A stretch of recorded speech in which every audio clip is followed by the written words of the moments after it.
आप सुन रहे हैं स्टोरीज फॉर लाइफ। शक्तिशाली प्रार्थनाएं। किम और रे बहुत करीबी साथी थे।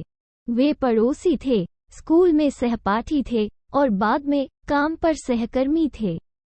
एक दिन उन्होंने अजीब भूमि का पता लगाने के लिए समुद्री यात्रा पर जाने का फैसला किया।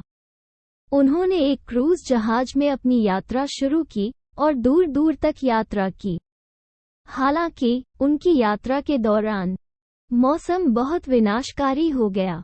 जहाज समुद्र के बीच में टूट गया था। अधिकांश यात्री मारे गए, लेकिन किम और रे तैरकर पास के एक द्वीप पर जा सकते थे। द्वीप सुनसान था, एक पेड़ भी नहीं था। किम और रे ने महसूस किया कि वे दैवीय हस्तक्षेप के बिना द्वीप पर जीवित नहीं रह सकते। उन्होंने भगवान से प्रार्थना करने का फैसला किया। वे देखना चाहते थे कि किसकी प्रार्थना अधिक शक्तिशाली होगी। किम द्वीप के पूर्वी सिरे पर चले गए, घुटने टेक दिए और वहां प्रार्थना करने लगे। रे द्वीप के पश्चिमी सिरे पर गए और वहां प्रार्थना की। किम ने भगवान से प्रार्थना की कि वो उसे जीवित रहने के लिए भोजन दे। हैरानी की बात है कि उसे समुद्र के किनारे भोजन, फल सब्जियों का ढेर मिल गया।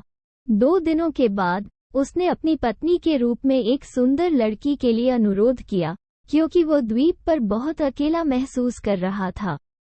कुछ ही घंटों में द्वीप के पास एक जहाज का मलबा था और एक अकेला जीवित बचा था, एक सुंदर लड़की। किम ने लड़की से शादी की। किम ने जो कुछ भी प्रार्थना की वो उन्हें प्रदान किया गया। जहाज के मलबे के लगभग 1 महीने बाद किम ने अपने गृहनगर वापस जाने का फैसला किया। उसने भगवान से प्रार्थना की कि वो उसे घर ले जाने के लिए एक जहाज भेजे। जरूर, किम और उनकी पत्नी को घर ले जाने के लिए एक जहाज आया था। जैसे ही युगल जहाज में प्रवेश करने वाला था, किम ने सुना कि कोई उससे बात कर रहा है। यह सिर्फ एक आवाज थी, क्या आप अपने जीवन साथी को यहाँ छोड़कर अकेले जा रहे हैं? किम हैरान था। क्या मैं जान सकता हूँ कि यह कौन है और आप किसका जिक्र कर रहे हैं? मेरे साथ मेरी पत्नी है, आवाज ने कहा। मैं वही हूँ जिसके लिए आपने प्रार्थना की थी, जिसे आपने अपनी जान बचाने के लिए अनुरोध किया था, और जिसे आपने भोजन और आश्रय और निश्चित रूप से एक पत्नी का अनुरोध किया था।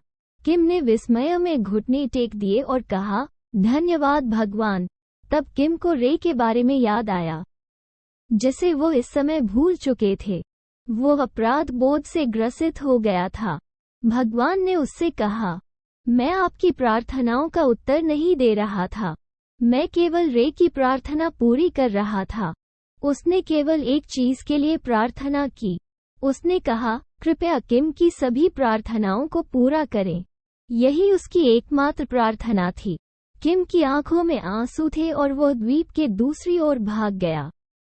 उसने महसूस किया कि उसने अपने सबसे अच्छे दोस्त रे के बारे में सोचा भी नहीं था, और खुशी खुशी अपने जीवन का आनंद ले रहा था। उसे वहां रे नहीं मिला। उसने भगवान से पूछा, रे कहाँ है? भगवान ने उत्तर दिया, मैं उसे अपने साथ ले गया। सुनहरे दिल वाला आदमी मेरे साथ होना चाहिए, लेकिन मैं आपकी सभी प्रार्थनाओं को पूरा करूंगा जैसा कि मैंने उससे ऐसा करने का वादा किया था। किम पूरी तरह टूट चुका था। उसने महसूस किया कि उसके मित्र की प्रार्थनाएं अधिक शक्तिशाली क्यों थीं। ऐसा इसलिए था क्योंकि रे की प्रार्थना पूरी तरह से निस्वार्थ थी। कहानी की शिक्षा, निस्वार्थता प्रार्थना का सर्वोच्च रूप है।